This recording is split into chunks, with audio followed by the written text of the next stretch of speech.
परिवहन मंत्री प्रताप सरनाईकांनी महत्त्वाची आज बैठक बोलावली आहे। मराठी भाषा अनिवार्य करण्यासंदर्भात मुदत संपतीये।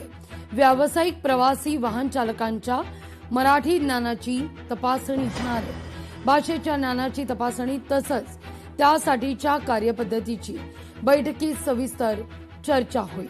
बैठकीला परिवहन विभागाचे अधिकारी उपस्थित राहतील।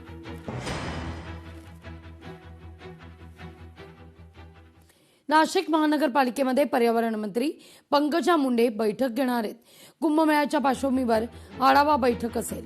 घनकचरा आणि सांडपाणी व्यवस्थापनाचा आढावा घेतला जाणार आहे।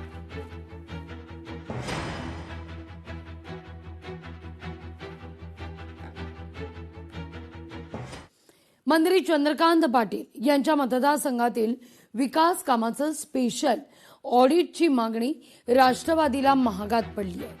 राष्ट्रवादीचे नगरसेवक अमोल बालवडकर यांचा 12 कोटींचा निधी रद्द करण्यात येतोय। या निर्णयाविरोधात कोर्टात जाणार असल्याचं देखील कळतंय।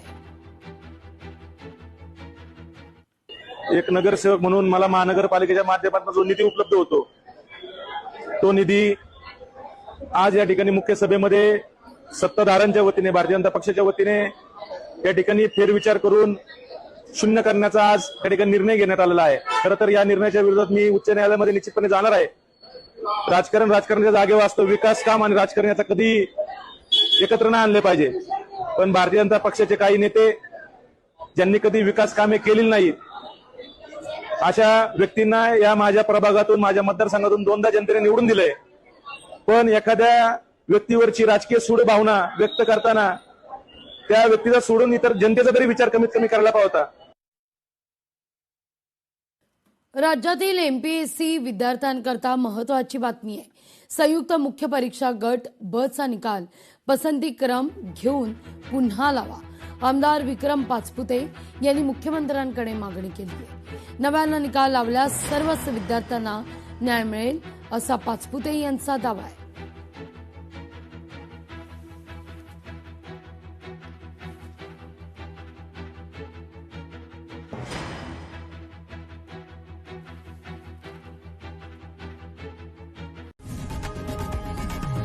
लोकशाही मराठी ऐका, पहा, जागरूक रहा।